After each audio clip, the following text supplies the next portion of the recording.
Amen. Amen. At sa umagang ito, brother, bisita pa po natin to from Macau. Oh, sister, siya ang subtitle po ang kanyang message is Amen. Inspirational Talk, Anchored in Hope. Ang ating pong kapatid, tawagin na po natin, our preacher disciple from Macau, Brother Judolfo Pantoja. Amen.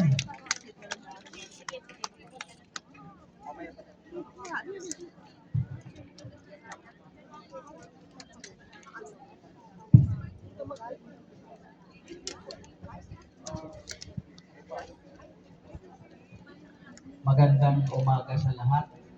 Magandang umaga po, Papuri brother. sa Diyos. Tayo po tayo muli. Tayo po lahat muli.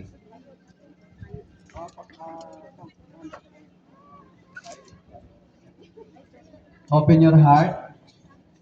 Let us open our Bible. In the book of Hebrews chapter 6 verses 18 to 19 it says, God did this so that by two unchangeable things in which it is impossible for God to lie, we who have fled to take hold of the hope set before us may be greatly encouraged. We have this hope as an anchor for the soul, firm and secure. It enters the inner sanctuary behind the curtain. Sa sarili nating wika, ito ang sinasabi ng Hebreo, Kabanata 6, talata 18 at 19.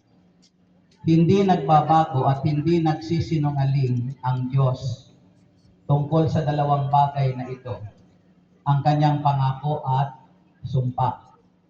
Kaya tayong nakatagpo ng kanyang kalinga ay panatag ang loob na umaasa sa mga pangako niya.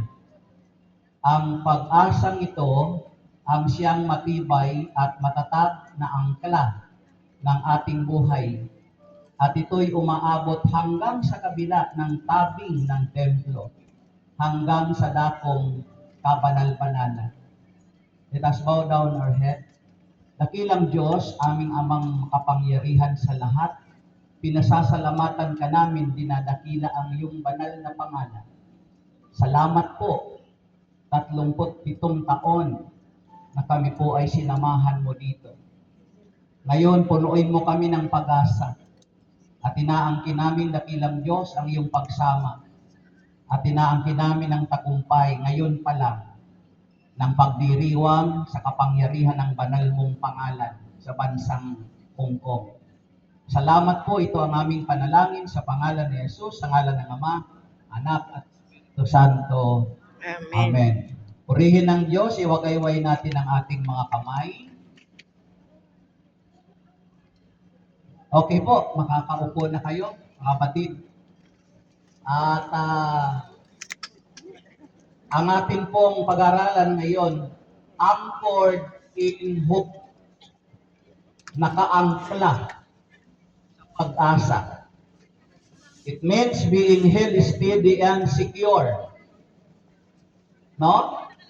Preventing one from drifting o maanod during life's storm. Yung madala tayo, maagos tayo, madala tayo, maiagos tayo, maanod tayo, dapat ay anchored in hope. Nakaangkla tayo sa pag-asa. Andiyan po ba kayo? Amen. Happy anniversary po sa lahat. Happy anniversary po. At sabihin nyo rin sa katabi nyo. Happy anniversary. Okay? Brothers and sisters, hope is one of the vital Christian virtues that abide or remain. Ito po ang sinasabi ng 1 Corinthians chapter 13 verse 13. These three remain: faith, love, and and hope.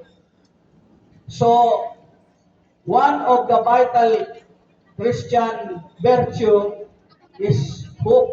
Everybody say hope. Hope. And the key aspect, brothers and sisters, of being anchored in hope, yung mga pangunahing aspeto ng nakaangkla sa pag-asa. Amen. Alam niyo po yung anchor, yung angkla, ginagamit ko ito sa barko.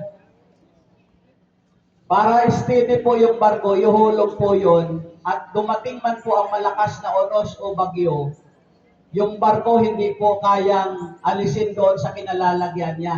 Amen. So, ang mga pangunahing aspeto nito, kapag nakaangkla ka sa pag-asa, una, stability in storm. Meaning, matatag. Sa mga panahon ng tayo ay bayuhin ng bagyo, unos, na pag tayo ay nakaranas ng mga pagsubok, ng mga hamon sa buhay, no, hindi ka matitinag, matatag. Can you say amen? Amen. Just as an anchor keeps a ship from drifting into rough seas, para hindi siya maiagos, maalis. Then hope provides stability to your soul with facing with life's difficulties. Yung mga hirap sa buhay na harapin natin. Okay, pangalawa, a forward-looking perspective. No? Yung pananaw sa hinaharap. Manatili po yun. The battleground is in the five senses. Sa five senses, mga kapatid, kung suliranin mo, tandaan natin kung ang suliranin mo kasing laki ng barko. Kung ang inaharap mo ay kasing laki ng barko ang problema mo. Nandyan pa ho ba kayo? Put your hope to God. Ilagay mo ang pag-asa mo sa Diyos. Amen. Sapagkat ipoprovide ka niya ng malawak na karagatan. Amen. Yung problema mo, kasing laki lang ng barko. Yung suliranin mo, kasing laki ng barko. Pero yung ipoprovide sa iyo ng Diyos, malawak na karagatan na Amen. paglalagyan ng malaking barko. Amen. Thank you, Lord. Amen? Amen. Pag yung instead na palakpak, ikaway niyo yung inyong kamay kasama yung payo. Di ba? So the battleground is in our five senses. Sight, hearing, Mahigit pa yun. smell, taste, Opo na yun. and touch. Yan yung five senses. Na kapag pinag-aralan mo yung dagat, doon mo makikita yung five senses din. Amen. Nakikita, Naamoy. naririnig, Naamoy. yung taste, siyempre Ang lasa. maalat. Yung touch, yung nararamdaman ng katawan natin. Now, Sasayaw lang daw. ipapakita ng mundong ito na ating ginagalawan ang mga katitisoran, sense of sight, yung paningin. Ipapakita ng mundong ito yung mga kakatisoran natin at ipangihina ng ating pananampalataya. But if we are anchored in hope, Amen.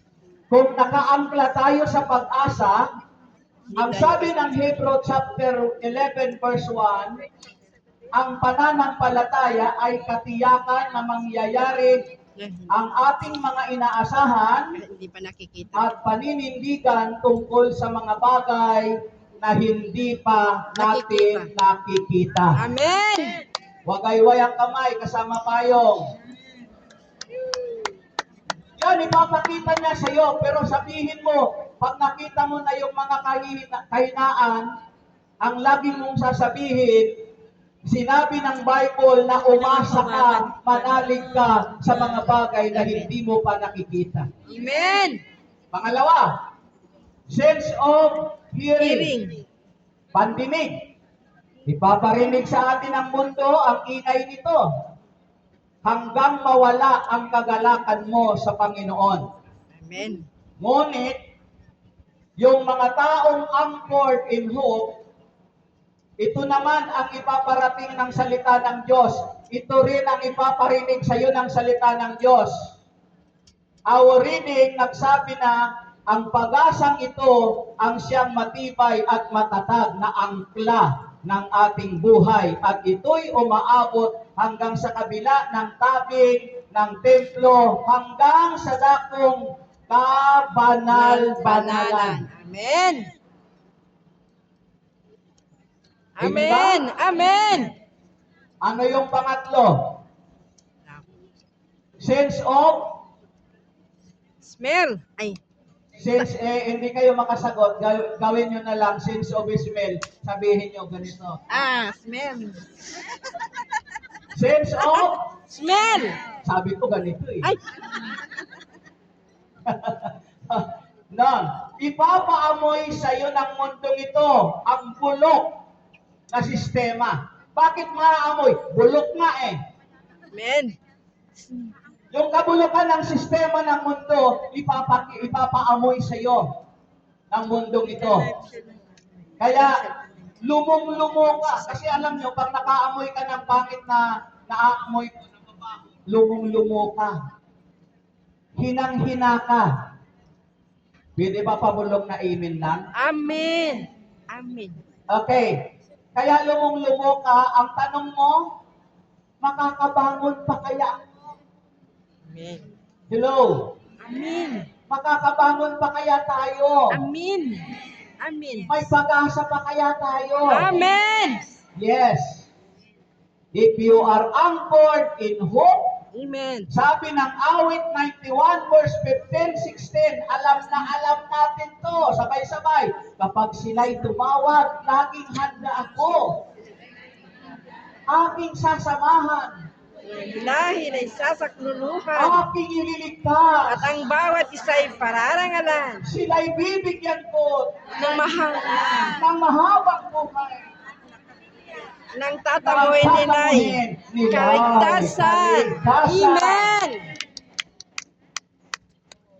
Amen. Ipapalasap sa iyo. Ito na, ipapalasap. Sense of taste. At ngayon, sa kasalukuyan, baka may mga nalalasap tayo. Ipapalasap sa iyo ng mundong ito ang iba't ibang kalupitan, kahirapan, pang-aapi, tragedy. Sa kasalukuyan na pinagdadaanan natin. Kaya ganito tayo ngayon. Alam nyo, nararamdaman ko dito, ang saya natin ay nasa kalooban lang. Amen. Amen. Pero yung saya mo nasa kalooban mo, pakita mo sa labi mo.